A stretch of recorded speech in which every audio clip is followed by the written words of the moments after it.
I think half the companies in every industry are going to die. And the reason for that is I think they're going to really struggle to embrace AI. He spent over 13 years as the CEO of Genpact, growing it into a $5 billion company with more than 140,000 employees globally. While Tiger Tyagarajan is someone who truly understands how to build and scale big businesses. But this episode is not just about building a company, it's about the mindset behind it. You drove execution at a scale very few people ever have. Now, where does that steel live in a man like you? Because it takes steel, right, to do this. Life is too short. And therefore, coming out of that philosophy is don't worry about anything that you can't control. My being upset doesn't change anything. You almost think about a life that you live with a very thick skin. But the other way I think about it is everything just passes through me. Nothing impacts me. In a world where leaders are constantly stressed and burned out, Tiger shares a different approach. How he was able to lead at such a high level while staying calm and grounded. The few things I've learned in Buddhism is live in the present, think about today, because if you think too much about the past, you're living in the past, you can't reinvent it. The what if I had done this doesn't make any sense. Only do that for learning. And then don't think too much about the future, because by the time you have thought enough about it, the present is gone. If you're a founder struggling with failure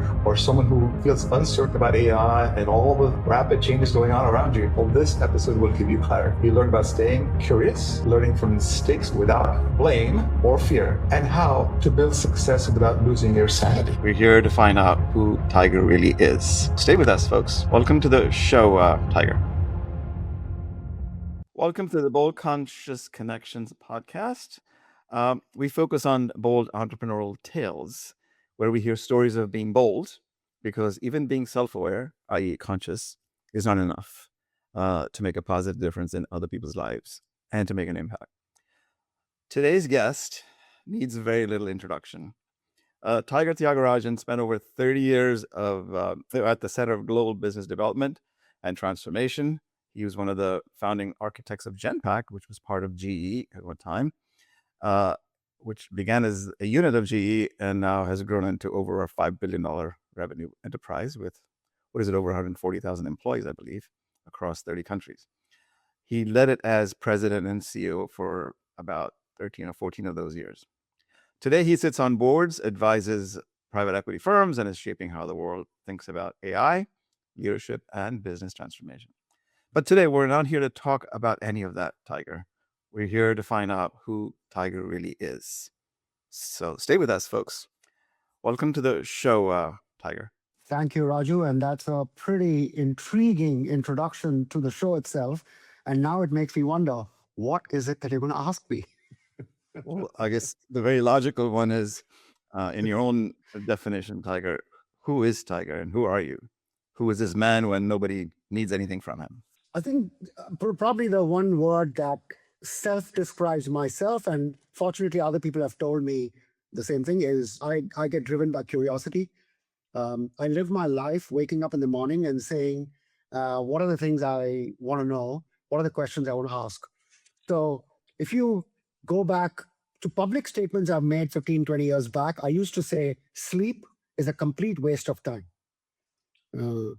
Thankfully, I don't say that anymore. But the reason I used to say that is because I actually used to tell my team, imagine I want to live 90 years. So imagine at the age of 90, I'm on my deathbed. And, people say, so, you're in the last few minutes of your life. And what do you think about?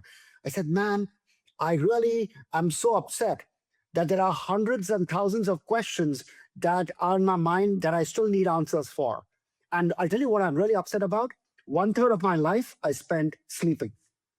Guys slept 8 hours a day. So I actually kind of trained myself to sleep only 4 hours. But I've changed, because in all my learnings and research, I realized, oh my God, if I don't sleep 6-7 hours, then it's a real problem longer term. So I've now started sleeping for the last 7-8 years much better.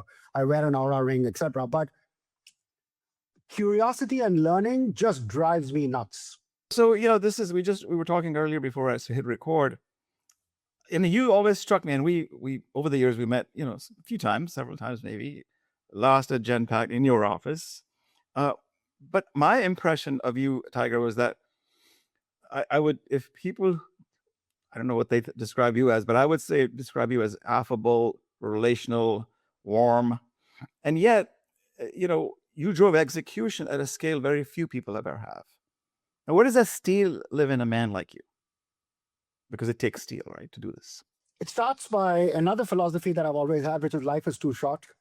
And therefore, coming out of that philosophy is don't worry about anything that you can't control, literally. What's going to happen to foreign exchange rates and how is it going to impact our business? Well, we should think about scenarios, but I don't worry about the exchange rate because I can't do anything about it, right? So partly it's only worry about things that I control. Two, life is about wins and losses. It doesn't matter what sphere you're talking about. So in business, let's say it's winning and losing. And when we used to lose, I remember a time when we lost a string of deals. Our business was establishing big relationships with big enterprises. We lost a string of 3 or 4 of them. And my chief growth officer, Raju, she walked into my room and said, I need a minute. I said, sure, Raju, come in. She said, I'm going to shut the door. She shut the door. And she said, Tiger, there's a question all of us are asking. So I said, sit down. What are people asking? They said, you haven't been upset and banged the table in spite of the string of losses we've had. And we are wondering, you don't care? You've checked out? What's the problem? I said, Riju, you've known me now for 25 years. So it's strange you're asking me the question. My being upset doesn't change anything. The fact that we lost is a problem. We've set up a bunch of meetings. You're part of those meetings. We're going to analyze what went wrong and how do we fix it going into the future. So let's learn. One of our board members at Genpact once described that process, and I love the phrase he used. He used the phrase blameless post-mortem, and I've now borrowed it and use it. So basically, let's all sit down and let's do a post-mortem, but the post-mortem is blameless. There's no person involved. It's all process and people and learnings. So when you start living like that, you almost think about life as a life that you live with a very thick skin, steel. But the other way I think about it is everything just passes through me. Nothing impacts me. Awesome. Anyways, in my book as well, I talk about this level of consciousness that we have. That's either, you think you're in charge of life, type A, or what happens to me, victim. And the third is, hey, life is happening through me, as you said, right? It's passing. Everything is transient. It'll just go away, right? It'll pass, good or bad. But I'm curious to go back to your point about when, life is about winning or losing. Is it life is winning about a bit winning or losing, or is it business, you said? Or is it both? No, I think in life, lots of things are about quote unquote winning and losing. In business, it's easy to understand. But in life, for example, if you want something and you don't get it, you could characterize it as I lost because I wanted it and I tried and I didn't get it.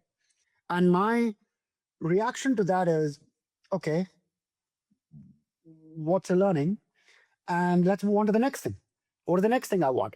So don't get bogged down. So the other interesting philosophical view I have is I'm not a deep studier of Buddhism as a stream of thinking, but I do want to, because a few things I've learned in Buddhism is live in the present, the Zen, think about today. Because if you think too much about the past, you're living in the past. You can't reinvent it. The what if I had done this doesn't make any sense. Only do that for learning. And then don't think too much about the future, because by the time you had thought enough about it, the present is gone. So you're constantly in the future. You're never in the present. I'm a big believer, live in the present. And, back to your, therefore the personality trait that many people have talked about me is that when I'm with them, they think that I'm with them versus I'm not with them. And these days, obviously, that's a big problem given distractions. So again, I think we're here for this reason that, we're meant to have this conversation maybe now, not 2 years ago. Okay. I see that relationships for you, Tiger, have been your currency because you've built these over time. I know you had a boss I think was pretty assertive, aggressive if I recall. But execution sometimes demands decisions that cost you your relationships as well. I don't know if it has happened to you, but how did you navigate that? And did that ever keep you up at night? First of all, nothing keeps me up at night because now that I realize sleep is important. That's Right. it. And two, That you know, monkey the mind culture, keeps you. yeah, the culture that we had in the team was bad news should travel really fast. Good news will find its way in any case. And therefore, when I sleep at night, and if I haven't heard something really bad, then I am assuming it's all fine because no one has told me, in which case it's fine.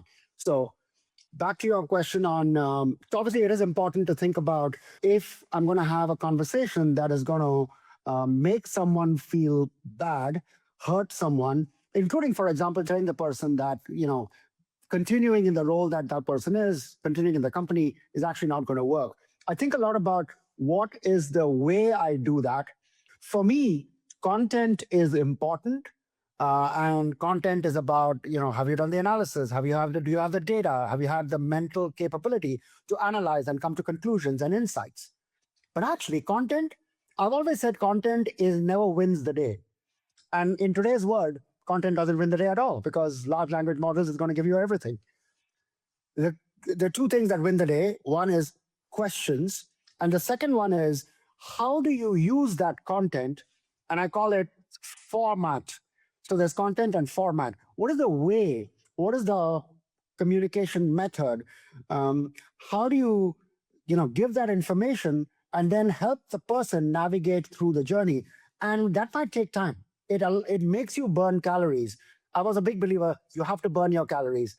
So I remember many years ago, many people who I work for and my board members would come and tell me, you're spending too much time helping this person when actually we know that it's over.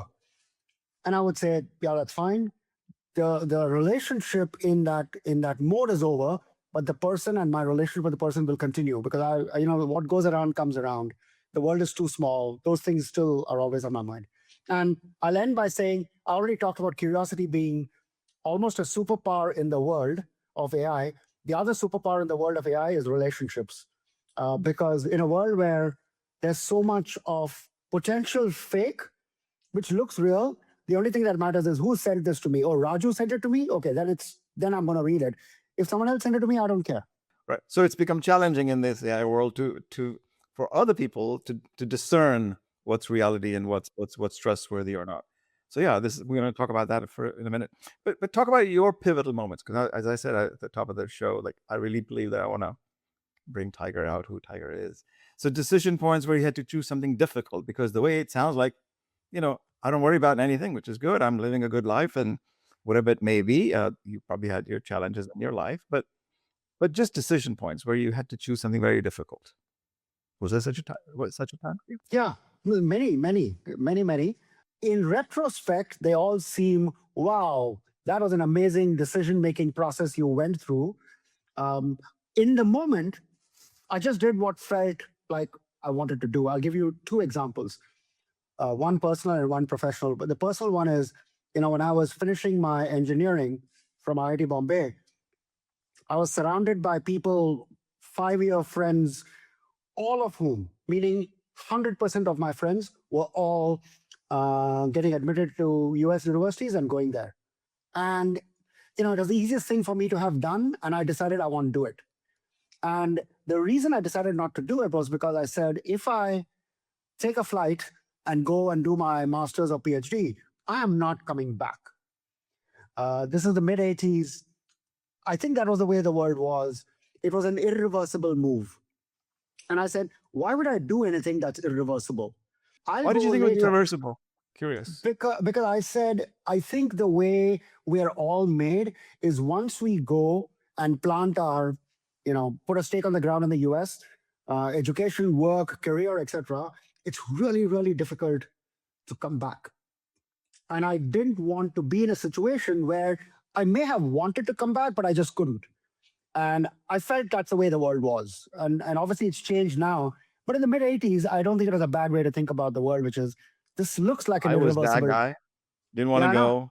Was sent and couldn't extricate myself out of here. But you're now straddling the bridge very nicely. I'm just saying. So yes, to your point, I think it's accurate that, you know, that was the wave, and if you went, chances are you're not going to come back 90%. So I decided I'm going to continue, and I did my MBA, etc. Then I joined Unilever, Citibank, GE, And then at some point in time, 15 years into my career, I moved to the US. I think there's a big difference when you move at that time because and the business I moved with, Genpact, allowed me to go back and forth. So now I have roots in both places, so that's in retrospect, sounds like an amazing decision, but it was made on the basis of just one phrase saying, I don't like taking irreversible decisions. By the way, even today, that's true. I prefer, when given a choice between two decisions, my math goes to, okay, pros and cons. And the one that I give the highest weight to is the fact that I can reverse a decision gives me a lot of flexibility. I like flexibility in life. The second one is my first job after my MBA. My first job was a management trainee at a company called Pond's. This is cosmetics, etc. 2 years after I joined, it became part of Unilever, but when I joined, it was Pond's. And Pond's is very famous for selling. That's it. And I joined as a management trainee in the sales team, and I joined the Western region, Bombay office. And everyone who joins the sales team in the Western region on day one is given Madhya Pradesh as the state to manage, because it's considered to be, a difficult state in terms of size and scale and travel, which was true in those days. Of course, now it's got carved up into different states, but in those days it was Madhya Pradesh. And I remember on day one, I met the sales team who I was supposed to be the boss of. 7 salespeople, all managing different territories, Bhopal, Indore, Jabalpur, etc., ranging in age from 35 to 58. And I was this 23-year-old guy who was parachuted in as their boss. I don't know what got into me. I don't think it was any cleverness. In retrospect, it sounds really clever and big life lesson for me. But I went to the team and I said, look, I don't know any selling. I don't know the cosmetics industry. I don't know the company. I have come in as your boss, but guess what? I don't know anything. So I turned to the 58-year-old guy and I said, Kapil, will you teach me about the company, about selling, about cosmetics, etc.? Because people consider you to be the god of sales in the company. So will you teach me? He looked at me and he said, there are lots of people who come in your position as management trainees. They've all been bosses of us. No one has ever said that and asked that. And then he put his arm around me and he said, you're like my son. I will teach you. And I have to say that over the next 6 months, consistently, he was a big teacher and a mentor and a coach for me, even though he worked for me. And, later on in life, I realized actually it's a really good thing to do, to express your ignorance, tell people you don't know something, even though they may be 3 levels down, and tell them to teach you. Big life lesson. Three biggest words in the world. I don't know is the way to start if you really want to learn something. All right. Not sure if it's a big question, but did it ever occur to you to quit Genpact, given you were there 30 plus years? Yeah. So actually, I did quit Genpact. Yeah. 2002, Pramod and I tried to convince GE that we could serve other clients. And at some point in time, I kind of lost the faith that GE would allow us to do that. So I went to Pramod and said, I want to leave this business. I want to quit. But obviously, GE being GE, I said, I'm going to try and see if I can get other jobs in GE. And Pramod was very supportive. He kind of said, okay. He just extracted one promise from me saying, if I find a way to convince GE to allow us to work with other clients, I hope you will come back. I said, 100% I'll come back. So I quit the company, but I went to GE in the US, and that was my transition to the US in 2002. And as Pramod started discussing spinning off the company or selling it to someone else, we were in discussions. Had he sold it to one of the big strategic buyers, I would not have moved. Because I don't want to go from GE to, pick a name, HP, Capgemini, IBM, potential people. But the moment it was going to be an independent company, I said, I'm coming back. Great. Well, actually, my question was GE or Genpact, so you didn't really quit, as I see it. No, actually, to the bigger question, did I quit? No, it never crossed my mind. I guess I was lucky. I'm good.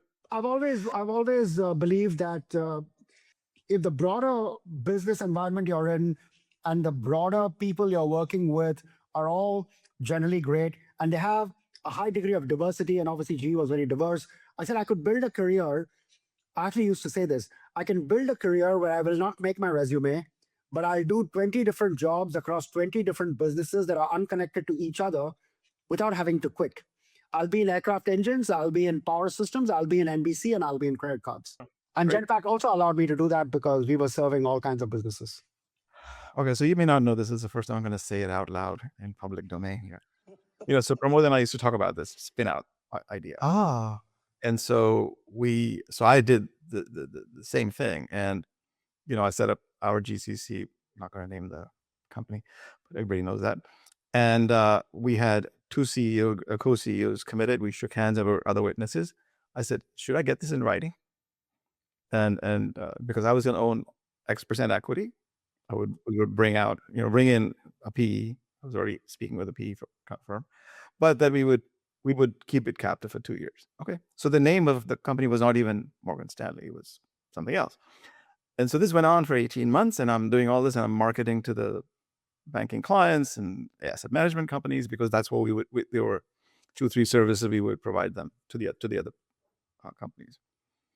Man, 18 months later, he calls me in and says, we're not going to do this spin out. I go, what?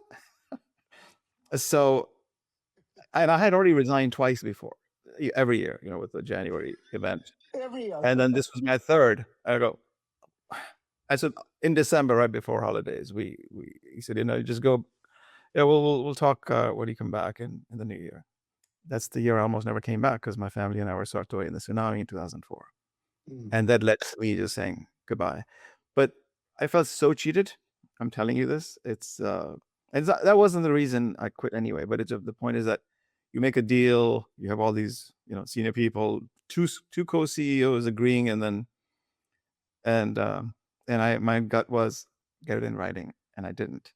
But then again, there was enough that I could go back and litigate, but that's just not really the right thing to do. And I said, I nearly lost my life. Life is not too short. Life is fickle. Anything can happen at any moment. I'm out. Oh, that's a good. I like that phrase as well. Life is fickle. I like it. Yeah. So to me, because I've had 6 of these, 6 near deaths, plus so many other things have happened. Hey, it's okay. I'm happy to go through whatever life, because life is happening through me. Remember, life is not happening to me. That's an excuse and victim mentality. And I've really stuck to that since that day. That was just a pivotal moment for me. Anyway, this is not to talk about me here, but just to give you I think incidental mention. It's a very how things would have been different had that happened, the spin-off. So I don't even think about what would have happened. That is the what if. That is the what if. That's not worth thinking. Yeah, that's right. So the presence is that, right? So I cannot change that what happened. I cannot change that the day before, the day after. I cannot change what happened yesterday. I'm here. All right. So going back to this bold and conscious, because this is where I'm living. Everything I do is called bold conscious. So what does bold mean to you, and why does it matter in the work you do today? I know you're doing other things besides, having now traveled, and you do a lot of other things with AI. But there had to be a moment, not a business decision, but a personal one, where everything you wanted to retreat, but you didn't. That kind of thing. Like what does bold mean to you today? So it can mean so many things in so many contexts. So one way I think about bold is no one has gone somewhere. Do you want to go there? And part of the answer is no. No one has gone there. It's more painful, more expensive, calories, risk, all of those things, time. Let's just go down the well-trodden path. And if you can articulate a value proposition as to why you want to take the well-trodden path and still be different, it sounds like it's worth it. But there are times when actually the joy and the complete wonderment of going down a new path, Columbus searching for India and ending up in America, North America, in the US. I mean, how will that ever happen unless someone says, I want to be bold enough to venture there? I might die, right? So that's one dimension. And I've always believed in career moves. I've actually converted it into a XYZ axis. I've always thought about careers and jobs being defined as a particular industry. That's one axis. A particular type of function.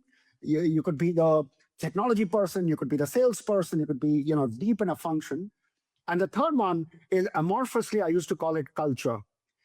Now, that doesn't mean, the culture could be, it's a US-based company, it's an India company, it's a Chinese company, or it could be, it's a small business, it's a medium business, or it's a family-owned business, it's a public company, private company.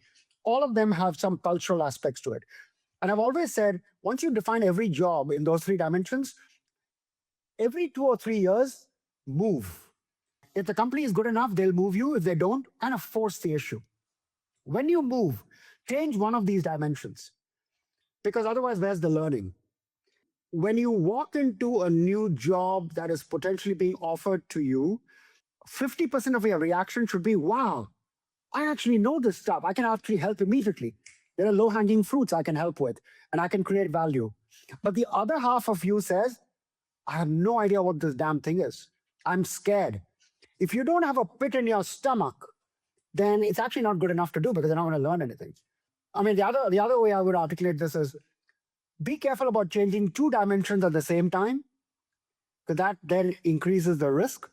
And my God, if you change all 3 dimensions at the same time, that's a really risky move. Well, that's what I've done all my life, changing all 3 dimensions. All 3. Wow. Yeah, it's Wow. just been crazy. Yeah. Anyway, because I've become... Go ahead. No, please. No, I was just saying, in today's world, I would bring one other aspect of courage and guts in the world of business, which is, I think half the companies in every industry are going to die. And the reason for that is, I think they're going to really struggle to embrace AI, just to make it simple. Because in the embrace of AI, you have to be willing to cannibalize yourself. And it's necessary, right? Yeah. It's necessary. Yeah.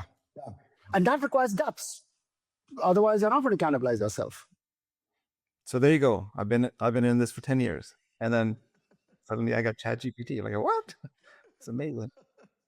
So I always say, so there's another podcast I was going to create a show, but I don't want to do too much AI. Everybody has got AI. I said, well, who created AI? You did. We did, right? So what are we complaining about? Humans created AI, right? Correct. Programming and coding, whatever it is, whatever it may have evolved to. This has been going on for 50 years at IBM, right? So we know that. Yep. So it's like, okay. But if you're not going to, you're going to have these trepidations of, I used to have a calculator, a computer in 1982. What the hell is a computer? A Mac? Oh, what is that? And today we cannot live without this device that has completely changed our life. And so if you're not going to embrace it, you're crazy, because we human beings created this. So, in the Raju, you would appreciate this. In the mid 80s, I remember late 80s, when I was doing my first job, there was an accountant in our regional office in Bombay. This is the Western region office, 4 regions, Western region office. He was the chief accountant. Really good guy. What did he do every evening? He also managed the little bit of petty, it used to be called petty cash in a box. And at the end of the day, he would actually do math, total up all the cash given and all the cash received, and balance the books every evening. So therefore, when the next person was being looked at to take that job because this person was moving, one of the tests that we gave that person is how quickly can you add and subtract using a calculator. We don't do that these days, right?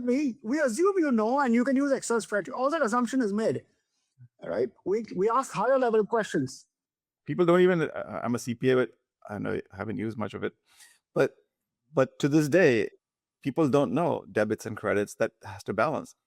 There's nothing. All software takes care of everything. I don't need to know debits and credits. It goes back to single entry accounting like we used to do. Like, what? That's what this looks like right now. So I actually asked you a question about not a business one, but a decision, a personal one, where there had to be a moment where you wanted to get back, retreat, but you didn't. Is there such a story there? So I want to go back to the go to the US example. When I was graduating from my undergrad, just before our graduation ceremony, the group of 9 of us who were very close friends, we took a 4-day trip to Goa. It was our, 4 days get sloshed and spend time together. We go to Goa, and by the 3rd day, the other 8 of them had brainwashed me into what the hell is wrong with you? You're crazy. What are you going to do here? You should go. I come back and I'd applied to the US in any case because you need a plan B. So I'd applied and I had admissions, etc. So I knew that is possible. I came back and told my mom, I think I'm going to go. And she said, oh, really? I thought you're not going. No, I think I'm going. So peer pressure and intense 24 into 4 days brainwashing of that peer pressure with no other way to think got me to the point where I changed my mind. I said, I'm going to go. Fortunately, over a 24, 48-hour period, I think I got senses during the B and said, no. Because the reason I got brainwashed into that and went to the precipice was because I got scared that this thing about irreversibility also means that I'm going to miss a whole bunch of things happening in a much more developed economy of the world, learn new things, etc. And I got scared. I got scared saying, am I doing the right thing? Everyone seems to be doing this. How can I do that? But anyhow, Thank you for sharing.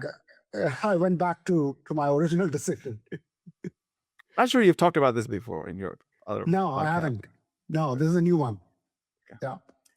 So moving from bold to conscious, what are I know you're a runner. When we met last, you were starting to run and then you became a pro at this, I think. No, I call it running, but it's actually fast walking. Sorry, well, I'm doing fast walking these days. So what are your practices to stay centered, not just physically, but internally? Because of someone like in your career, going through all the 30 years of doing what you did, has to be more than a morning run or a brisk walk, right? Actually, so while I like being with people, and I get a lot of energy doing that, and I love talking to large groups of people, I actually equally like being on my own. It's like how can you like both? I actually like both. When there is too much of one, I prefer the other. It's almost like, so I can spend literally days on my own, immersed in combination of running, listening. I listen to a lot of podcasts. I watch a lot of YouTube videos on various topics. There are a bunch of topics that once I grab onto, I go deep. By the way, one of them is consciousness, the evolution of the brain, the way people think, and different ways, by the way, in which these days science and consciousness philosophy are coming together, including the way quantum works. Yep, it's all coming together. We're 99.99% space. We are, as you know, nothing. So this is my work. I do energy work. This is what I do. Which is just my kind of see where you're at. So I spend so doing that allows me to get away from. So I actually don't listen to work-related podcasts and books. I don't read any business books. I read history. I read the brain. I read going to space, evolution of the universe, and stuff like that. It allows me to say, we are small, we are little, we're doing a little thing, and just enjoy it. That's it. All the big stuff, nothing should bother you because the universe is so much bigger, and the overall eons of time. What are you like me? Like you're talking, I'm talking to myself here. No, I'm an Aryan. I'm a bull, a ram. Well, I guess upcoming birthday for you coming up, I guess. Yeah. Best advice you've ever received and actually used? When you have a difference of opinion with the other person on a topic, do not express that difference of opinion straight out of the gate. Because it's very likely that, first of all, you're going to break the relationship that you have with that person. And two, therefore, it's going to become an untrusted relationship over time. By the way, it happened when I was a risk head, marketing head. My boss called me, told me about that, then called the other person. And therefore, the advice I got is, even though you are right on a topic, allow the other person to express their opinion and walk down the wrong path. Be with them. And the way he described it was visually. He said, turn every rock that you come across and show, the rock that is there. And allow the person to actually say at some point in time, actually, I think this is a dangerous path. There are too many rocks. Let's go back. I thought it was great advice. Awesome. There's a lot I can talk about that one topic alone. And then the advice that you received, you ignored and paid for. Received, ignored. I'll give you one from, since you know Pramod, I'll give you one that Pramod advised me, and I heard him and I said, I'm not going to do it. So there was a time when he would tell me, you are spending too much time sending emails. You are the cause of email flood in the company. He said, you and I, Tiger, don't get paid, the dollars that we get paid at the rate at which we get paid to send emails and type emails. That is a stupid thing to do. And I know the world is going there, but that's stupid. So I'm going to put out a policy saying no person can send more than 3 emails a day. At your level. I listened to him and I said, look, Pramod, you can do whatever you want. You're the boss. I'll still do my 200 emails a day because that's the only way I can connect to all the people across the globe asynchronously. I'm sorry. I can't think of any other way, so it's going to happen. I can't walk away from emails. He said, you bloody idiot. You don't know. So even till the last day, he actually was not a big believer in sending too many emails. He would actually literally have his emails printed, scribble on it, and give it to his secretary saying, send this email. So how did you, if you ignored it, then did you pay for it in some way? No, I didn't. Pramod was I love working for Pramod. Great boss. Learned a ton from him. He would express his opinion, never short of that, and very clearly. But once you had built enough trust with him, execution trust, keeping promises trust, he would basically say you're an idiot and leave you alone. All right. So how did your personal life shape you as a leader that you are? And where did that leader come home and affect the man or no? So I guess, I've been a huge proponent in the company and outside the company now on gender diversity. And I believe society can become way better if, both genders have a completely equal voice in everything. And I think the reality is that's not true. And for many years, I thought that was a problem with emerging markets like India and that the US is so much better until, we went to the US and then very quickly realized it's all the same. I guess it would be fair to say even today, it's a problem across the globe. So growing up at home, my mom was a big influence on a bunch of things in the family. There were 3 of us, my younger brother and sister. And she was the reason, along with my dad, but because she spent so much time with us, she was the reason we turned out the way we are. And 2, once I got married, my wife is a chartered accountant. She was working in banks. And, we navigated through life, both of us working with the clear understanding that both our careers are important. And we'll figure out under various situations who gives. She will, of course, argue right now and say, I've always given in to all your various moves. And I'd say, but we always said, I'm happy to move wherever you want to move. And she said, yeah, that's right. Sure. All right. So we said we're not going to do much about AI here, but so it may include this. But you've sat with probably some of those powerful people in global business and different boardrooms, etc. What is the one truth about leadership at that level, that almost nobody says out loud? I think it's really difficult for people to remove their ego from their leadership role. And I think it's a real problem because when you allow your ego to become part of the decision-making process, you may end up with very different decisions. At a macro level, one of the things that I really have a problem with, I guess globally, but most so in the US, is particularly in public companies, because it's more visible, the definition of how good of a leader have you been is measured by the date you became CEO to the date you retired. Whereas actually, it should be about what happened to the company 3, 4, 5 years later. People don't think that way. Capital markets doesn't think that way.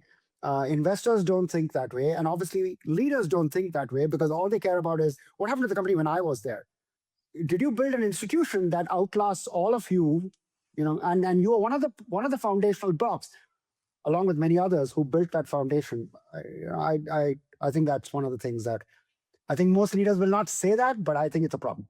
For those listening and still sticking to this episode here, a lot of my listeners and tend to be prospect clients, Tiger, are people in their midlife, so to speak, and 40s, 50s. And in this era of AI, all of a sudden, when why all of a sudden, it's been this way, whether it's, the global meltdown or this crisis or the COVID, there's always some external thing that's brewing and impacting us, right?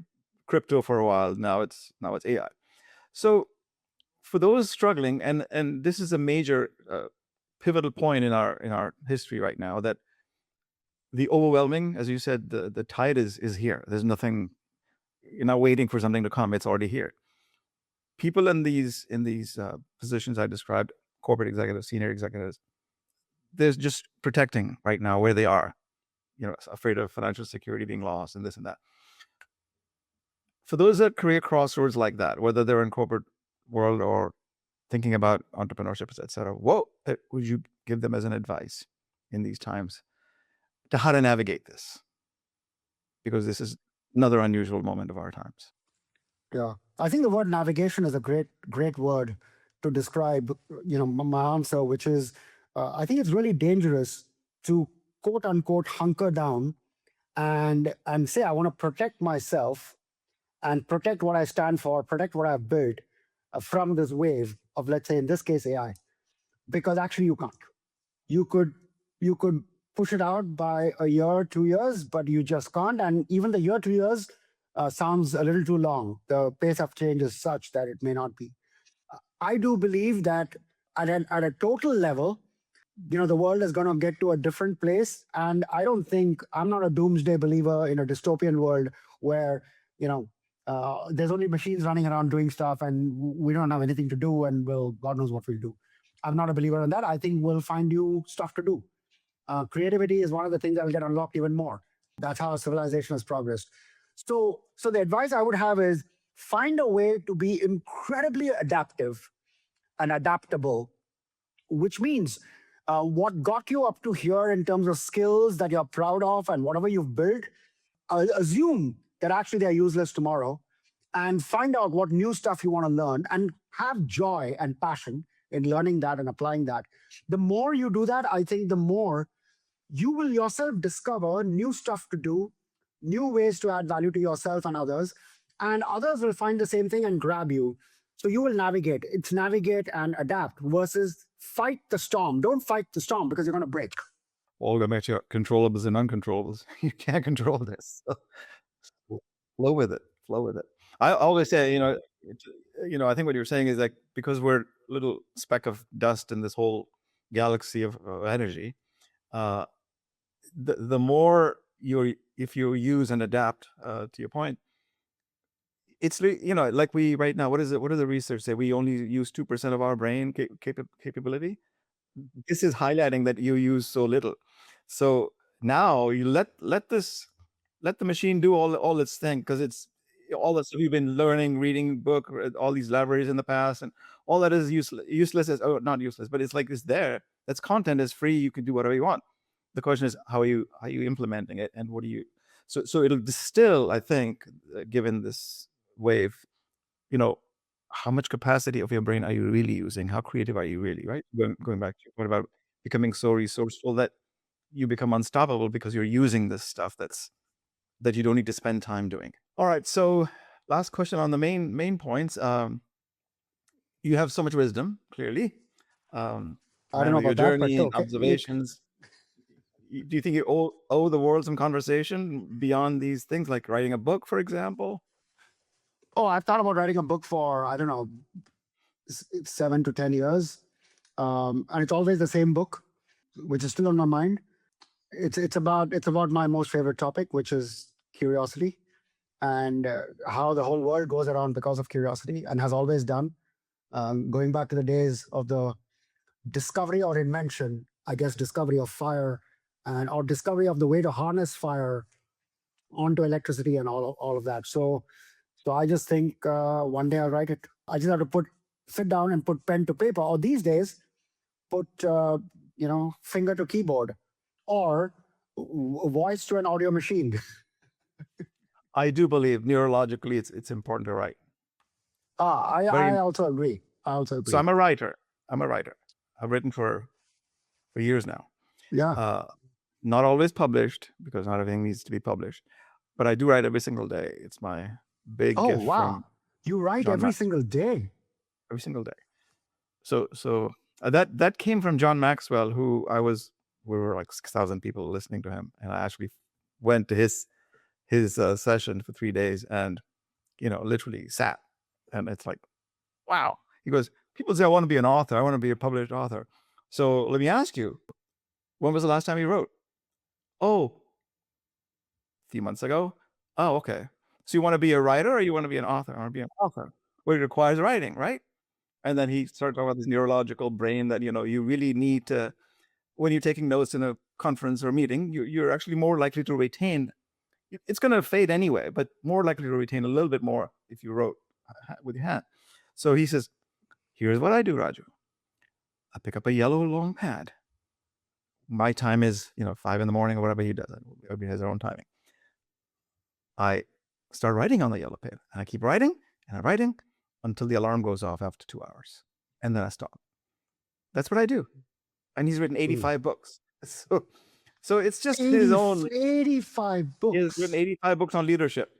So one more time, and I hear 6 new laws of leadership, I don't need to hear that. John's written every aspect of it, and I'm a certified John Maxwell coach, but that doesn't matter. My point is that I write, and I think you should write, because there's so much there. It's initially for you. You're just writing because you're expressing, and someday it could be a book. So shall I express? One, I agree with you. However, I have a however, and the however contrarian view is evolutionarily we've got here, where writing is one of the ways we connect the brain to our thoughts in the brain to writing and remembering and memory and so on. Think about a world maybe 100 years from now where it's not writing. Because after all, in the overall arc of civilization, writing is a very recent phenomena. Prior to writing, it was all verbal. It was, the narrative that got carried forward, that became the Bible, and that became Ramayana and Mahabharata. It was all oral history. So I actually think at some point in time, our grandkids and kids of our grandkids will actually not need writing. They'll need some other sensory muscle, senses to be activated, which is, I think, the point to actually. Well, I'm saying ultimately, I'm talking about author, writing wisdom or whatever it may be, right? So it doesn't matter for you. But I'm saying it's if you write, or if you dictate, as you were saying, then dictate. Fine. Yeah. So I am taking all my journals, because I have physical journals, and I still love to do my own thing. So these journals are going to be uploaded into AI. I was just going to say, you should upload them, and then people can ask questions. No, so I do. So it recognizes with 90% accuracy my writing, which is amazing. Just the pictures, right? Scan. So yeah, I'm already on that train for a couple of years. So I have 3 other books coming out. Written 1 book already. 3? Wow. Because the speed is there now, because I have the content has been, because I've been writing for 8 years, right? So little stories, little chapters, or whatever. So I have a writing coach. 7 years ago, I went to her 5-day intensive, and then carried on whatever I can from there. But I'm sorry, we're going off on this tangent, but I have another. Okay. So she always says, start with an outline of what book you're writing, and then you start, and you of course need an editor. You give it to the editor, a structure. You have 5 different stages of edit. Now, and I had said to her, hey, we have life stories. We all do, right? We have experiences uniquely for us. It doesn't matter in the scheme of things in this world. It doesn't matter. We're speck up, as we said, nothing. So why don't we just write our stories, and then let the book be formed based on the story? Because you'll find some theme of, so the spine of this book is this. This is the I'm writing these stories. Then you take the bunch of stories together. So she didn't agree with that. Now she's talking about that today, like after 7 years. She's on Instagram, stories inform the book. I'm gonna go get. Let's not do outlines. And okay. Anyway, so rapid fire very quickly. This does not mean necessarily one-line answers. It's just whatever comes first, and it's not one word either. You just because there are topics we didn't talk about. Okay. Yeah. All right. So ready to go? Yep. Introvert or extrovert? Extrovert. I know you said you're a reader or listener to books, right? Is there a book that actually changed you? What's it? Max, I think his name is Max Bennett. Most recent book that I read on everything you want to know about intelligence. So this is basically his theory of the seven ways in which intelligence, or 6 ways intelligence has evolved. What do you do when you're genuinely lost? I research and I ask questions. I mean, research is defined as I ask questions, and I ask questions of lots of people and of lots of things these days. So I keep asking questions, and hopefully, in all the answers I get, I can start putting together and reducing the uncertainty and lost. Great. What did you get completely wrong about people? I fundamentally believe that everyone is changeable and coachable. Maybe that's wrong. I've been told it's wrong. I'm not fully convinced, but maybe it is wrong. The last time someone changed your mind about something important? Oh, literally every day. On lots of things, yeah. The last time. The last night. 3 hours back, where we were debating whether jobs will get destroyed by AI or created by AI. And, I've been of the view that it'll get created by AI. Obviously, I was debating with someone who said the job are going to be destroyed by AI. So, I keep fascinating from back and forth. Okay. The one quality in a leader that you have zero patience for? Ego. One thing you gave up to build Genpact that you wish you hadn't? More time with my wife and son. Lisbon, Mumbai, or New York? Where is Tiger happiest? All 3 places, depends on the season. Most people think you're quiet. What they don't know is, most people think, Tiger, I'm quiet. What they don't know is... What they don't know is that I'm dying to talk, but I hold myself back, because one of the qualities that I think leaders should have is not blurt out as the first person, but to actually allow other people to talk. Don't suck out the air and then give your opinion. But I really find it difficult. All right. If you had one conversation with your, let's call it 25-year-old self, what's the one thing you'd say to him? Your belief that you create your own luck is true. All right. At this stage, are you interested in people finding you, whereabouts, or for the show notes purposes, just if they need to contact you? Yeah, but I'm available on LinkedIn. It's the platform I use the most. I don't use any of the others much, so LinkedIn is the best way to contact me. All right. So I have learned a lot, as always. No, this has been such a different conversation. I've done so many of these, but this is very different. Okay. So for me, learning never stops. Learning never stops for you, as you said. So it's a life is a co-creative process. As you know. All right, sir.